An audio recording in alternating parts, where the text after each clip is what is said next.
and you want to move to a GFSI recognized certification, you need to start at an initial certification. Okay, the next one we have is ISO 22000. And as we know, ISO standards are internationally recognized. So that makes ISO 22000 certification also internationally recognized. In terms of the framework, it covers prerequisite programs, the HACCP principles, and then the management system. It is a risk-based approach. It introduced what we call operational prerequisite programs. Monitoring is required in this program. It introduced allergen control, and one of the big points is continual improvement. In terms of FSSC 22000, and this is a very popular standard we find, it's definitely growing leaps and bounds. It is GFSI recognized, and what this means is the GFSI in Europe. So they've taken the schemes that the FSSC, BRC, Global Gap, SQF, and IFS have created. They've endorsed it, GFSI recognized. The program is made up, or there's 3 pillars to it. It covers ISO 22000. It covers your ISO TS standards, which is your prerequisite programs. Now, in terms of ISO TS standards, they are subdivided into different or various industries. Or if you are in the food manufacturing industry, there's a specific ISO TS standard, or ISO TS 22002-1, and that will be applicable to food manufacturing. So it's more guidance compared to ISO 22000 in terms of programs. It also covers, and then the third link is the FSSC additional requirements. We currently on version 5.0 FSC, but the FSSC will be launching the version 6 early next year. And yes, we are expecting additions to clauses and a few changes to that standard. BRCGS, that is another GFSI recognized standard. It is a product certification rather than a system certification, and it covers a lot in terms of HACCP, the food safety plan, and BRCGS includes quality. So slightly different to the to your other systems in that it includes quality. Also applicable to food and packaging, storage and distribution. And they have agents and brokers and a host of other industries covered under BRCGS. Global Gap. Now, Global Gap is largely for your primary producers, so it's crops, livestock, and aquacultures. It is GFSI recognized as well. Probably one of the biggest certifications out there, and I think largely because there's so many producers around the world, and I think in Africa alone, there's more than 50,000 certificates. Okay.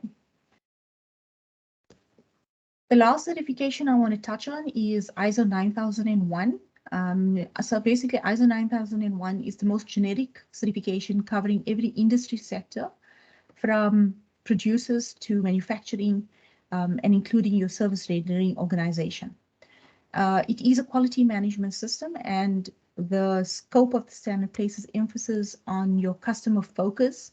So it is basically to understand the needs and expectations of your customer, leadership and the involvement and commitment to the certification and requirement. So that's really crucial in terms of a successful system, is the involvement and commitment from your leadership, which assists in the success of your system. Engagement with people, that's another crucial point of any system. In the past, we knew that the quality department was always responsible for quality and quality management systems. It's now changed to a point that every individual from the shop floor all the way to the MD or CEO of a company is responsible for quality, and this gets measured through your audits. It's a process-based approach, which is far more holistic as opposed to clause-based type of auditing. And there's a massive focus on continual improvement of the management system. Evidence-based in terms of decision-making as well as relationship management. Okay. So that was quite a number of standards that I went through. And on top of it is my key tips training. The other standards are clear in terms of clause 7, where they talk of awareness and competence. So I cannot stress on the importance of training, and more training, whether it's awareness training, implementation training, competence training. And I think the one we all tend to forget is the refresher training. So it doesn't mean that once your training is done, it's done and dusted. You got to continually train people, remind them, just so that we ensure that everything is still being done as we initially laid out and planned it would. At SJS, we offer face-to-face training, which we cover both public as well as in-house courses. We have what we call the virtual instructor-led training, as well as e-learning types of training. So those are your self-studies that you can do online. The next one is testing. So we know that food is prone to contamination. And like I said earlier, we have microbiological contamination, chemical contaminations, allergen, physical contamination. So there's a whole host in terms of contaminants in product. We have things, so the SGS laboratory offers food contaminant testing, which includes things like additive testing. We do microbiological testing for pathogens, shelf life studies, all other validations. We do allergen testing, cleaning validations, packaging migration. And then there's the nutritional and composition analysis. So if you, and this would cover largely your chemical-based type of testing. So for example, you need to know the pH content or the moisture content, or just the protein, the carbohydrates, whatever it is in terms of the nutritional values analysis. And the last one that you see on there is the integrity and authenticity. So if you're familiar with your standards where they talk about food fraud and food defense or vulnerability studies, we would be able to test in terms of fingerprinting and origin, as well as species identification. So to check for any sort of adulteration or and that comes with food fraud. The last point I want to touch on in terms of tips for implementation is with regards to food safety culture. Now, the definition of food safety culture as per the Global Food Safety Initiative, or the GFSI, says that it's shared values, beliefs, and norms that affect mindset and behavior toward food safety in, across, and around the organization. So let's just break that down a little bit. Food safety culture, and I think if you just look at the word culture, culture has to stem from the top, so from leadership. It goes into all levels of the organization. So when we're talking about in, across, and around the organization, it's pointless implementing a management system that nobody believes in. So what is highly recommended is to ascertain what is the mindset and culture and behavior at this prior to implementing your management system, whilst implementing your management system, and after implementing your management system. And with that, I want to talk about the SGS Realize program. So looking at all of this, and it is a requirement of your GFSI schemes to have food safety culture in place. SGS then teamed up with a group of psychologists looking at all the various levels of or tiers within an organization and coming up with a set of questions to ascertain the culture of an organization. So it was developed, the program was developed by technical food experts and occupational psychologists. It helps you gain insight by providing actionable intelligence that can be used to continuously improve your food safety culture. And it enables your organization to retain motivated teams, minimize human error, and comply with the latest GFSI, Codex, and forthcoming legislative requirements. It covers 4 pillars of culture. So the first one with regards to vision. So does the vision define the desired culture? Empowerment.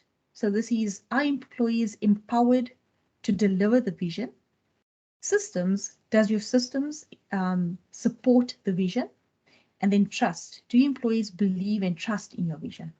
So those are the fundamental principles of your food culture program. What happens after they complete the assessment links? There's a report that gets sent to the company with graphical trends and in areas for improvement, as well as suggestions on how to improve culture in the areas that are lacking. Okay. Selecting a food safety certification. So there's been so many different types that we spoke about. We covered your basic programs like your GFSI capacity building and your FSSC development programs. We've covered 5 different ISO standards as well as your ISO 9001. And it can get very confusing in terms of which one is the correct one for my organization. So when you are determining or trying to identify and select the correct food safety certification or certification in general, there's a number of points that we need to take into consideration. The first one is customer requirement. Now, most customers generally add into their service level agreement with you and tell you that we require, for example, GFSI recognized certification. In that way, they sort of narrow it down to just FSSC, BRCGS, IFS, SQF, and Global Gap. And obviously, you would then, the next step from that is you would have to look at your position in the food chain. So if you're a producer, you would know automatically you would go to Global Gap. If you're a manufacturer, you would have the option of FSSC or BRCGS. The third point is the GFSI factor, which I just mentioned. And again, that would largely come from your customer and possibly the country that you're exporting to. The geography of the customer, so that's another critical point to consider. So there's customers, if your customer is cross-border, meaning they could be, for example, in Europe, companies based in the UK would largely require things like BRC, for example.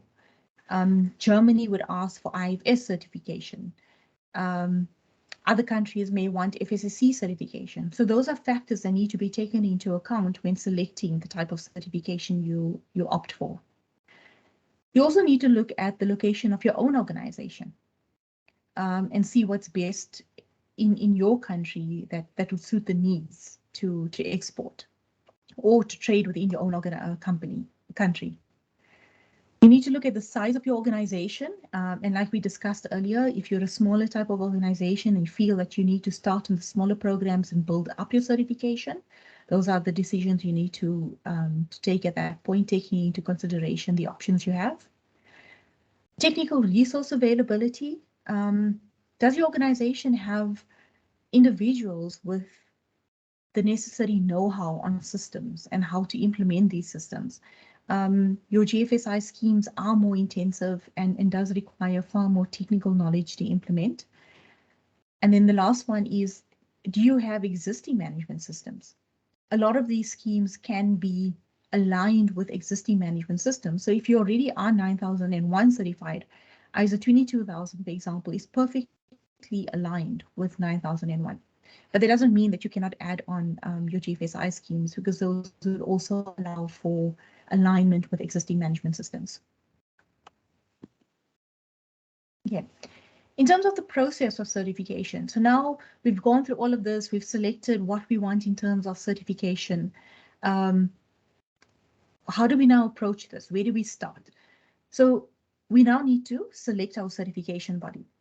Largely, certification bodies operate the same. We all align with the IAF requirements. One of the key points to take into consideration when selecting a certification body is, does the certification body have accreditation? And I think a lot of people miss this point, and I think largely because they don't understand how accreditation works. So a CB providing a service may not be certified, which means that, let's call it, the weighting of the certificate is not as strong as a certification body who does provide an accredited certificate. So keep in mind when selecting certification bodies that accreditation is key. Contact your certification body of choice for a quotation. They will require some information from you because there's specific information we require to calculate the man days. So the man days are all as it's outlaid in IAF documents, etc., that guide us in terms of how we allocate these man days. They will then create the proposal for you and send through the proposal. Once you accept the proposal, which will be the costings, etc., they will then start confirming audit dates with you. In terms of the actual audit, the certification audit, it starts off the initial certification with a stage 1 and a stage 2. And most certifications run for 3 years. So it's the initial certification and 2 surveillance audits before you restart your process at a recertification stage. With BRCGS, it's an annual audit, which means you have a certificate that lasts only for 1 year. And then you have maintenance of your certificate through surveillance audits and your recertification audit. Okay, now how do you prepare yourself for your certification process? The first and most important part is obtain a copy of the standard. It's so often we get to audits and the client has never seen ISO 22 or ISO 9001 standard before. Know what the scheme documents are. There's a lot of rules and requirements that you need to know as a client. So if you're subscribing to a particular scheme or standard, know the rules around those. And feel free to ask your certification body of choice to assist you with those type of rules so that you are familiar. The problem is that if you're not very familiar with the rules and you don't follow them, it could lead to suspension of a certificate. Assemble your team and determine all your training needs.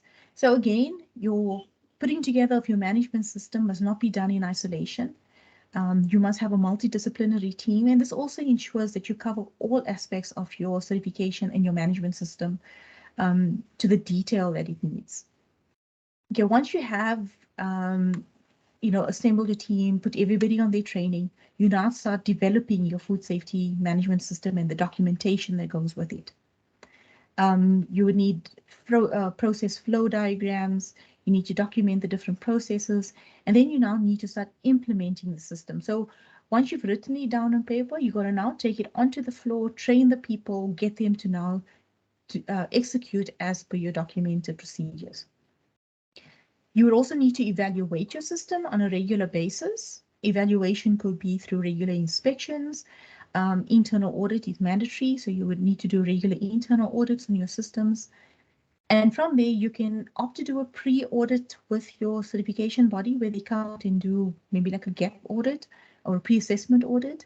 And then if you feel you're ready now for your certification audit, you can then contact your CB, and that was the sales process I discussed before the slide. So once that sales process takes place and your audit has taken place, there's a post-audit portion where your audit report is submitted to the certification body for technical review and certification decision. And provided everything is in order at this stage, the certificate is issued based on a favorable outcome. So the process is quite a lengthy one, as you can tell. So from the time of your audit to the time of your certificate being issued, we're looking at anything up to 6 weeks. So if you are in need of a certificate, please plan ahead. It's not a case of the audit was completed today, so you can expect a certificate next week. That's definitely not how it works. You're going to be very disappointed if that's what you're expecting. So if you are in need of a certificate, plan the process and keep in mind the timelines. Okay, so again, in terms of any questions that you may have, you're welcome to contact us. I've put in our sales manager contact details, Lilongwe Holshausen. We also have a generic contact email or website, so zaknowledgesolutions@sgs.com. And if you want to read up a bit more about SGS, you can visit our webpage on www.sgs.com. Please, takes us now to the Q&A. Huge round of applause for Mida. Thank you. Thank you, Famida. Mamosa, could I ask you just to bring up the slide so that I can introduce De Groo, who will be moderating the question and answer session. Sure. Thank you, Famida. I think your presentation covered such a breadth and depth of different topics. I hope it was very useful to the participants. I want to acknowledge all the people online. I see there are lots of online participants, so welcome to all of you. Thank you for joining in. I know not everyone was here at the start, so I hope you all managed to follow the presentations from SGS in South Africa. With that, I'd like to welcome De Groo onto the podium. De Groo is our country representative in Malawi. He brings a wealth of experience, strong agricultural background. He's currently doing his MBA, working hard, studying hard, and he is going to facilitate some questions. We had a lot of questions ahead of the event, as I mentioned earlier. So please be participative. Don't be shy. When you pose a question, whether you're in the room or online, please just introduce yourself. Online participants, please feel free to raise your hands there, and we will make sure that we also hear from you. With that, please give De Groo a warm round of applause.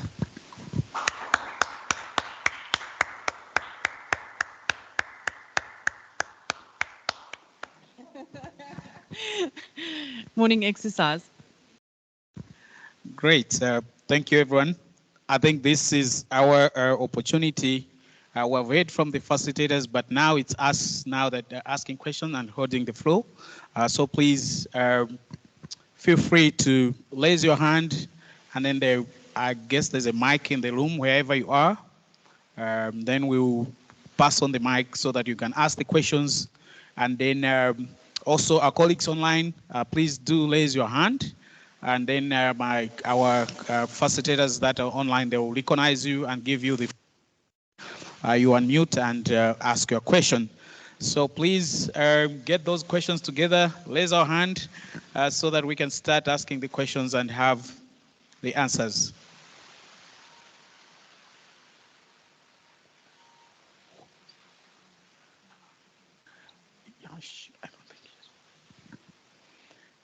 Okay, great. Any hands online or any hands from the room? Yes, I see the first question there. Can we pass the mic?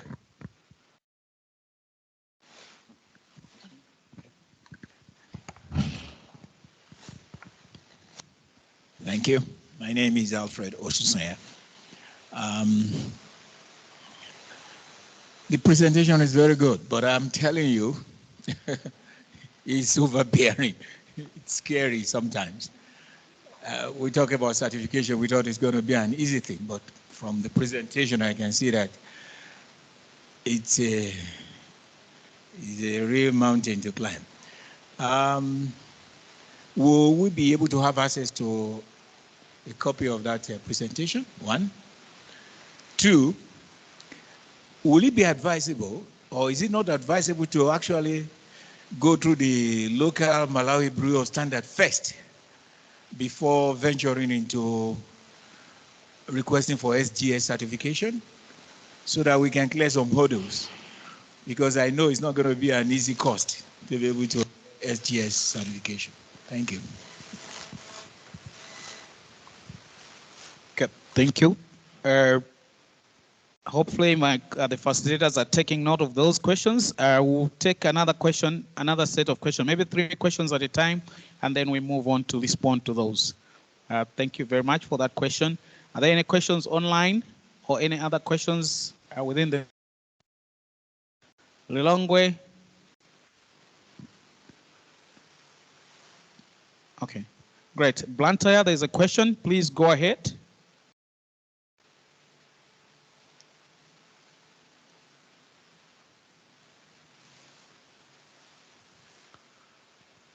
Our colleagues in Blantyre, please pass on the mic and let the participant unmute and ask the question.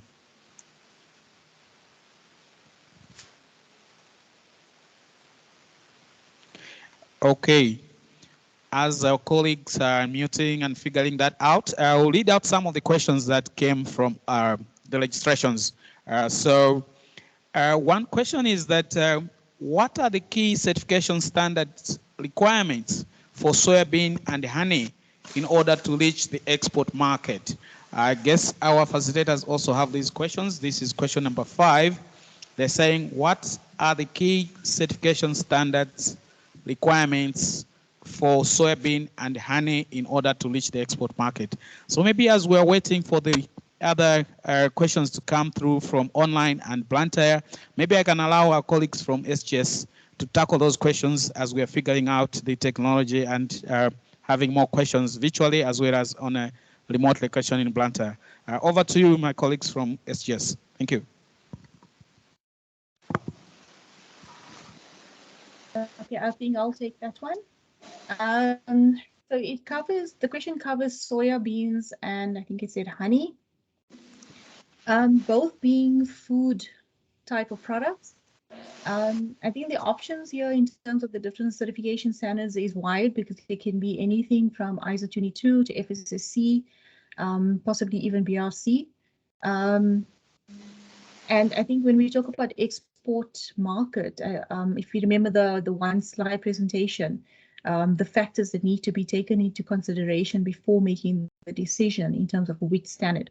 So it depends where your product is going to and what is the requirement of the country that it's reaching in terms of which standards they would prefer and opt for. I hope that answers the question. Great. That was the initial question from Lilongwe, where the participant asked, is it possible to first go through the local certification before embarking on the international certification, or else it can be done vice versa as well? Maybe you'd want to tackle that and address how the benefits and the challenges as well as opportunities of doing either way or both. Thank you. Yeah. So I think I did also touch on how to select a certification body. So one of the very key points I mentioned was looking at the accreditation status of a certification body. I'm obviously not speaking on behalf of the Malawi Bureau of Standards. I have no idea what they do, but that's one of the key points you would need to take into consideration. You would need to look at things like brand recognition. You know, how well known is the Malawi Bureau of Standards? Is that certificate going to be accepted because they're well known? You need to look at things like their footprint and their reach, experience. You know, that's also very important of a certification body. How much experience do they have in terms of the particular standard you want? The credibility and reliability.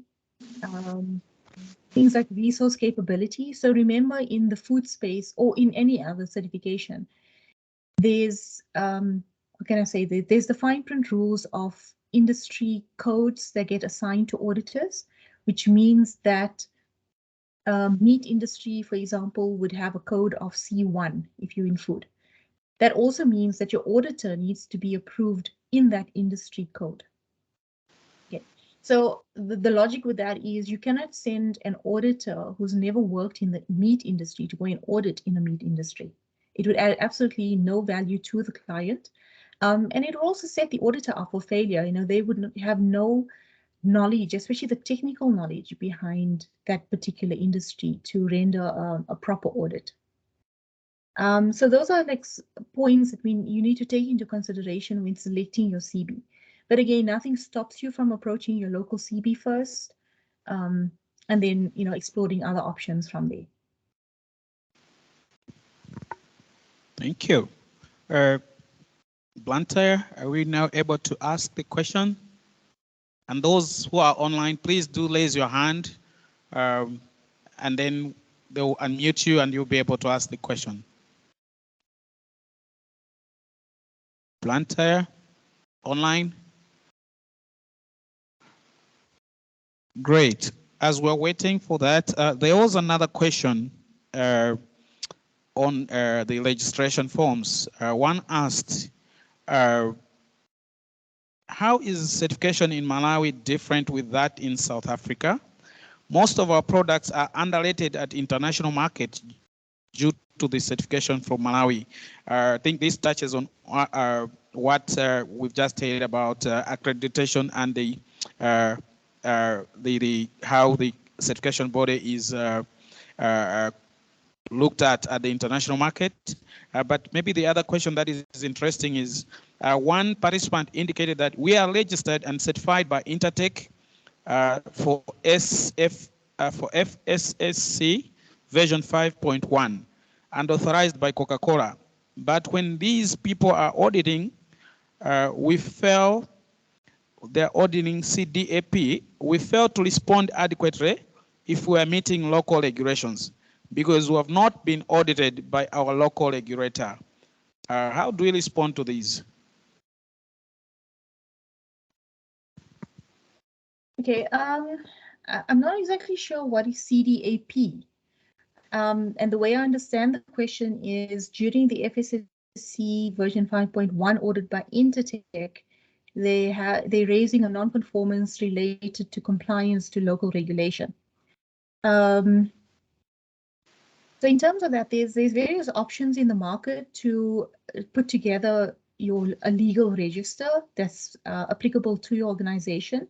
SGS in particular has a product called DG Comply. Once you have all your identified regulations, your legislation and regulations, as well as other requirements, there's various audits, legal compliance audits that can be done. So the legal compliance audits can either be done in-house or it can be done via a company, and SGS does do legal compliance audits as well. I hope that answers the questions. I'm not, like I said, I'm not particularly sure what CDAP is. Maybe we can explore online if the participant is here or the participant that posed that question. Do we have the participant that asked about being certified by Intertech, but not being able to respond to whether or not they're meeting local regulations?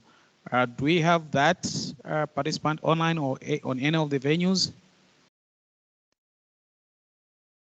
Okay, there's another hand from Lilongwe. Okay. Yes, Alice Vitumbiko, you have a question. Please go ahead and mute, ask your question.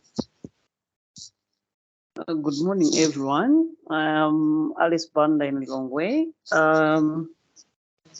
I'm grateful that we are having this presentation. Unfortunately, I wasn't there when it was actually starting. So I wanted to find out if it's allowed that Temitope could share the recording to maybe me or everyone that is in this presentation. My interest is, I work with NBS Bank, so I'm looking at these are people that are in business, the trade that we're talking about, the export licenses that we're talking about, these are things that they are interested in. But then I wouldn't be able to sell out to a customer something that I personally, one, do not understand very well. I looked at the contracts that you have displayed, then I got relieved because I saw a Malawian name there, the country representative. I wanted to find out how available you are to answer questions to financial houses like NBS Bank, because that's where I work and that's why I've joined this presentation. How available is the country representative, Douglas, to help clear out questions that I personally have? Thank you. Great, you've put me on the spot, but can assure you that we'll share the contacts, and possibly when you got the invitation to this, they should be my phone on the signature, but I'll ask my colleagues who are here to type my phone numbers and my email addresses on the chat. Then please feel free, everyone, to reach out if you have any specific questions related to the Trade Hub, USA Trade Hub, and the trade facilitation activities that we do, so that we can handle those specific questions after the workshop and keep engaging. Thank you. Yes, sir, do you have another question? Yes, can we pass the mic to participant? Yeah. Thank you. My name is Alfred Oshisonya again. I remember hearing the SGS response to my question, saying that they don't know what the local Malawi. No, and I'm aware that they do carry out food safety standards, good manufacturing practices.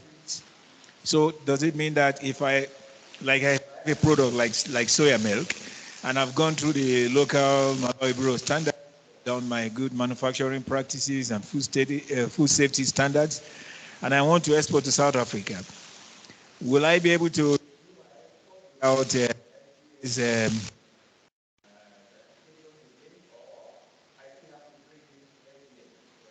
South Africa to be accepted, even after I've done it? And I have the certificate.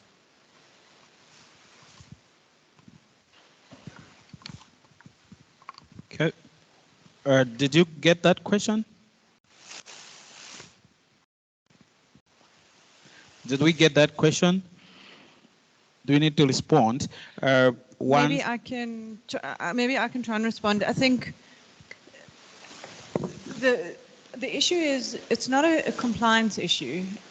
A South African buyer has a preference for a specific standard. So if you supply Pick and Pay with an agricultural product, you need to supply a global gap certificate.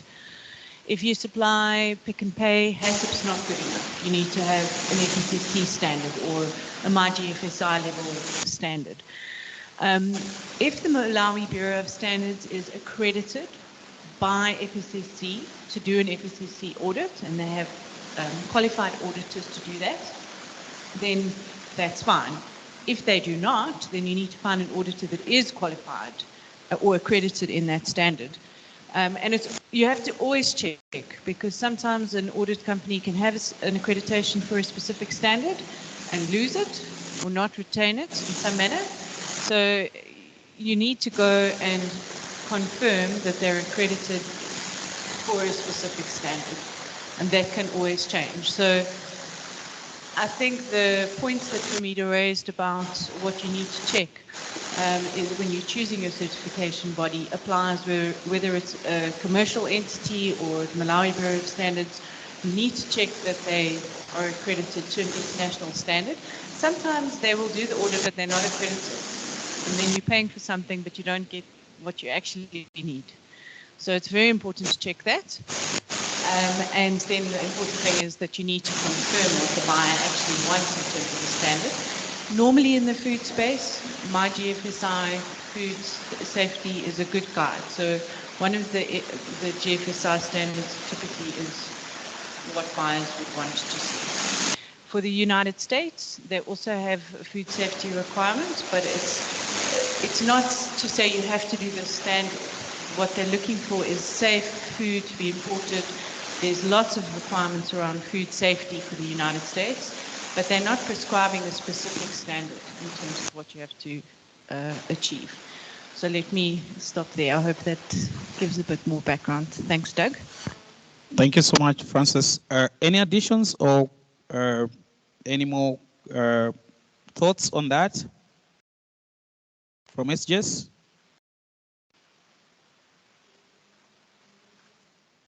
Great. I think Francis answered that well. Thank you. Thank you so much. Go ahead, Nelly. We see your hand. Okay. Can you hear me?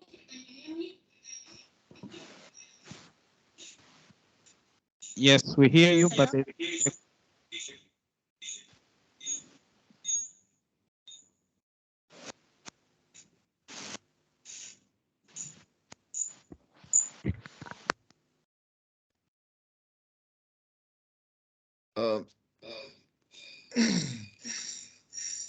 my name is Garnet from Blantyre.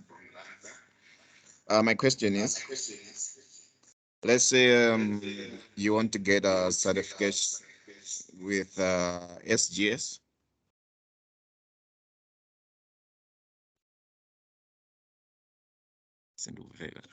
Okay, let's say you want to get a certification with SGS. My question is, how do we contact SGS?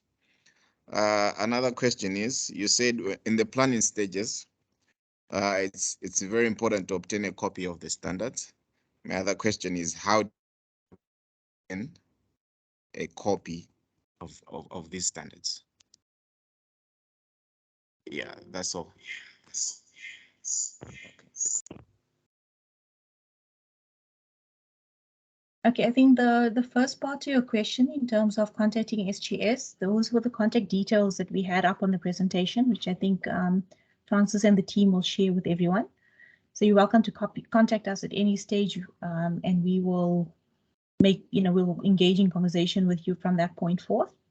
And then copies of the standard. So remember, copies of ISO standards or ISO standards are copyright. So those would need to be purchased. In South Africa, we have the South African Bureau of Standards that sell them. I'm not particularly sure in Malawi. It might be through the Malawi Bureau of Standards. The FSSC and BRC scheme, those are the FSSC scheme one you can download directly from their website. It's free. And then there's a BRC standard, which I think that one you need to pay for, but you can request it off their website as well.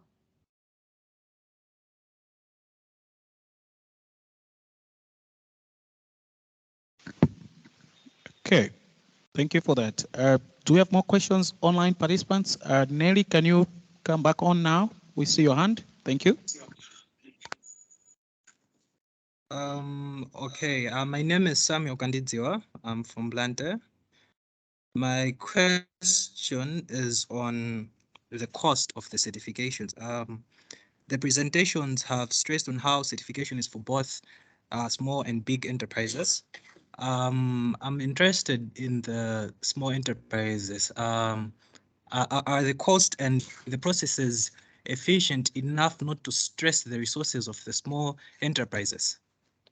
And what measures have been put in place to actually help the small enterprises to be able to implement the whole certification process compared to the larger ones? Yes.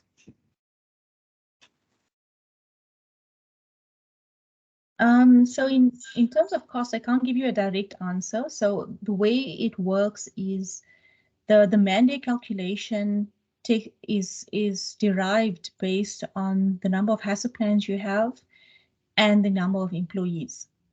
That would, there's a formula that we need to use, and this formula needs to be used by every certification body. So regardless of which CB you use, it would ultimately give you the same mandate and number of mandates. The FSSC, for example, has specific rules to say that minimum audit time has to be 2 mandates. There is sort of exceptions, sort of conditional exceptions where you can reduce it to 1.5 mandates. So again, all CBs should operate the same. It boils down to the mandate rate that would ultimately determine the total cost of that certification. I hope that makes sense.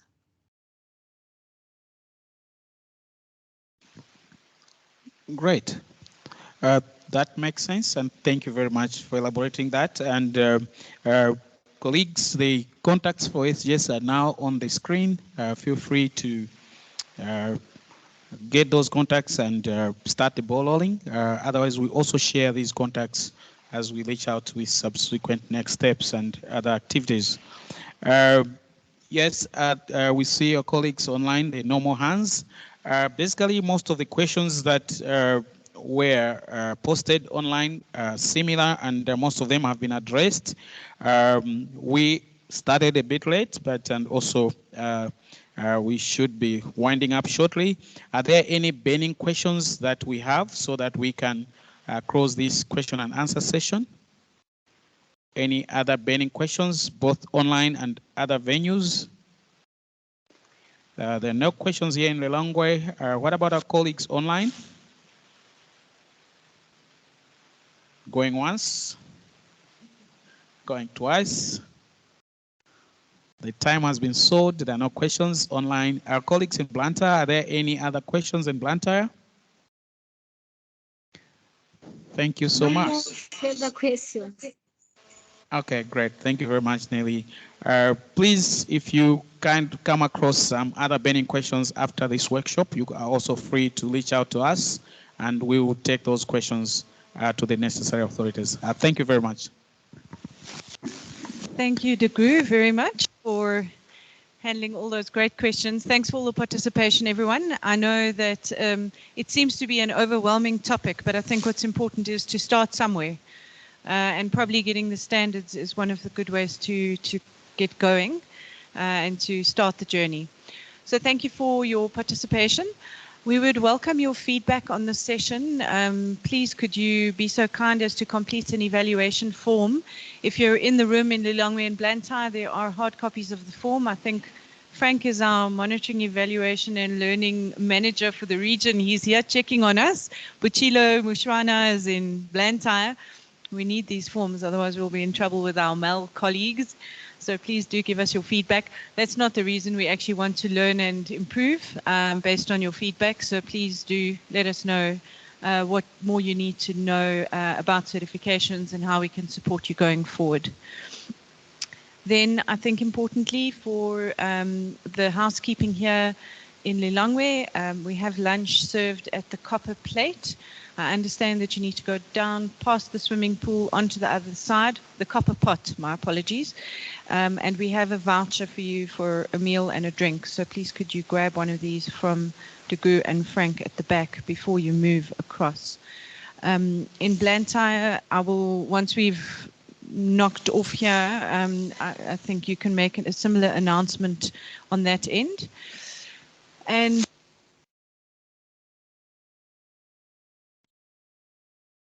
Planetarium Institute partner who is online. Charles, I'm very sad that I didn't see you face to face. I hope I still have the opportunity to meet you while I'm here. Charles Nyakanyaki is the founder and team leader of the Planetarium Institute, who's been working very closely with us on different closing remarks for us. Just a personal note of thanks to Famida and Darisha and Lilani, who's also online, for all your support and for your willingness to spend time with us today and for your preparation, for sharing all your knowledge. It's most appreciated. Charles, over to you. Thank you.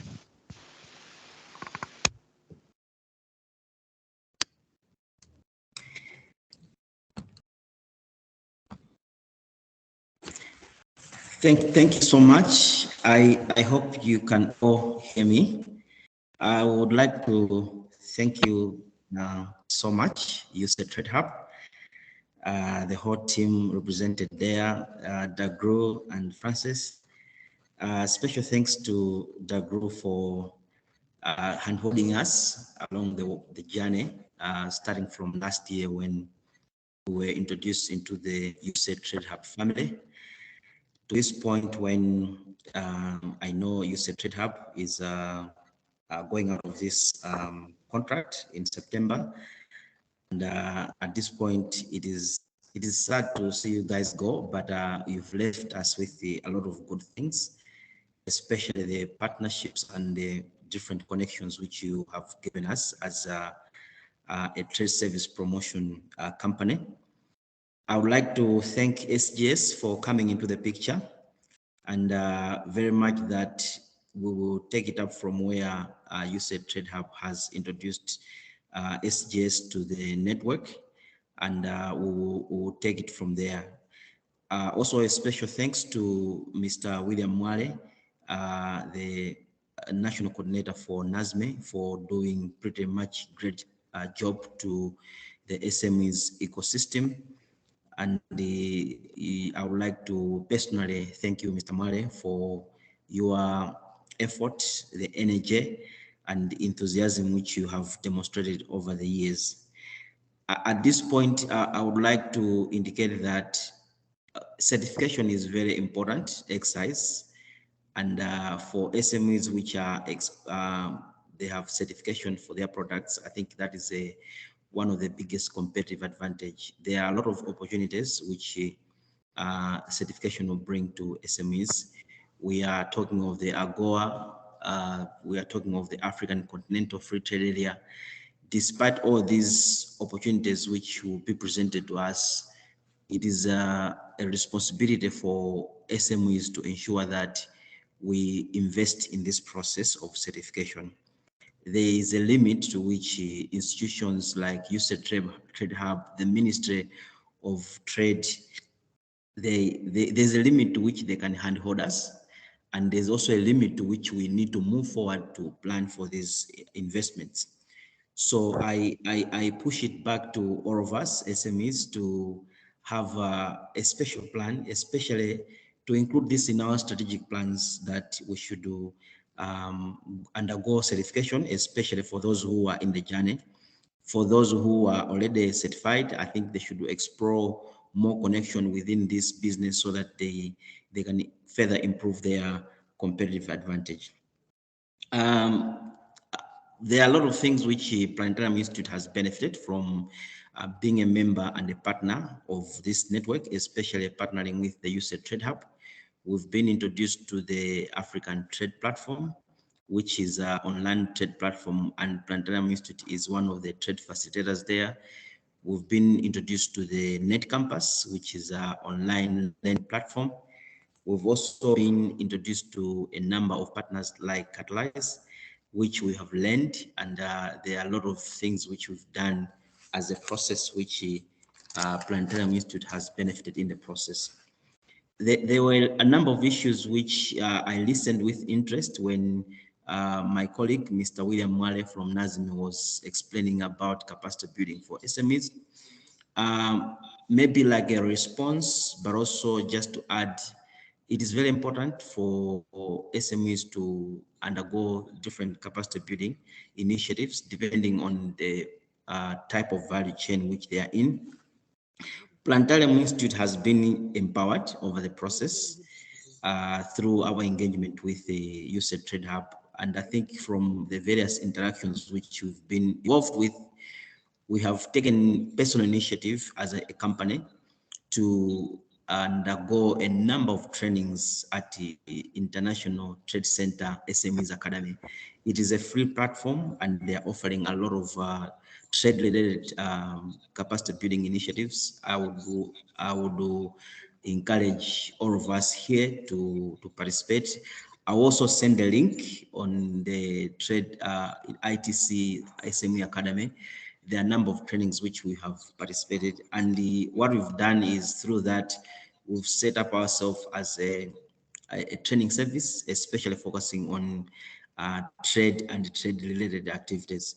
Just to mention, we've been able to undergo, and we have developed training modules on trade advocacy and trade policy reforms, engagement with the diaspora trade, introduction to blockchain technology, international transport and logistics, organizing and implementing inward and outward investment promotion missions, working with foreign trade representatives, export readiness, and also other related certification of agri-food sector.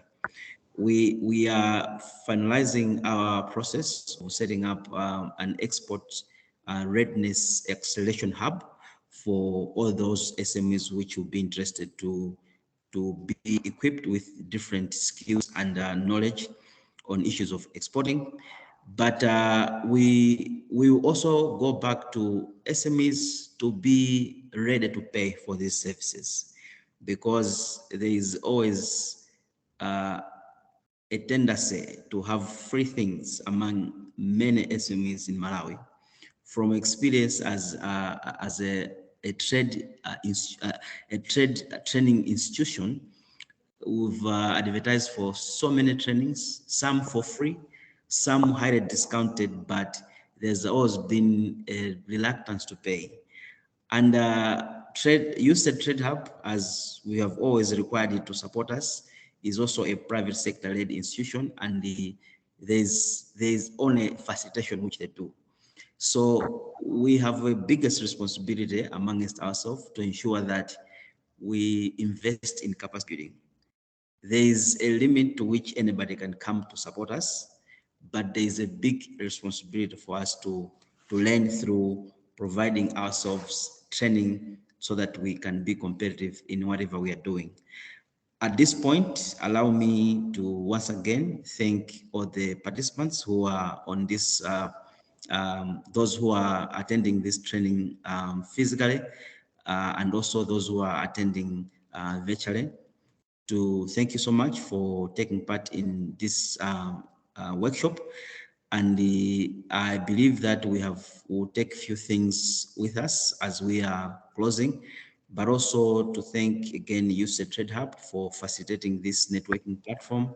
Also special thanks to SGS. Thank you very much for the contacts which you've indicated on the presentation. We'll be knocking at your doors to ask a number of questions. I also was so happy when I listened to an inquiry from Alice Vidubiko Banda from NBS Bank. I think it will be very great to expose this to the financial institutions, and we'll be looking forward to some of the products which these financial institutions will provide to SMEs so that we also benefit in the process. Thank you so much, and I wish you all the best and enjoy the lunch. Thank you.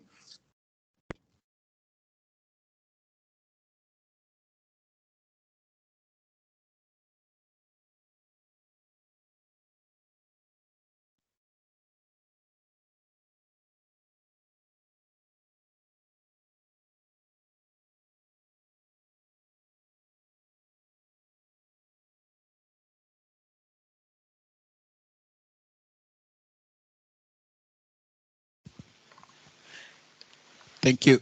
So we started with an opening prayer as our tradition here in Malawi. I will close the session with a prayer to thank God for all the messages that we've had. Can we have a volunteer? Usually, no good deed goes unpunished. So usually when you volunteer, you also volunteer to close. Not so. That's the Malawian way. Thank you very much, fellow participants and the presenters. We thank you for. We appreciate you, Lord, for letting us come to the end of this program successfully. We pray and hope that we'll be able to utilize all that we have learned from it and we'll be able to arrive home safely in Jesus Christ's name. Thank you for your guidance, Lord. Amen. Thank you, everyone. Let's go for lunch. And we have the meal coupons here. So I'll be providing the meal coupons as you go out. Thank you.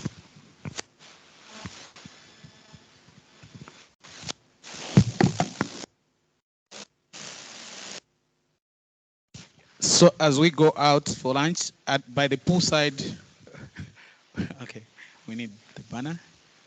You want the banner? Okay, yeah, let's have one inside here, and then by the poolside, we'll try to take one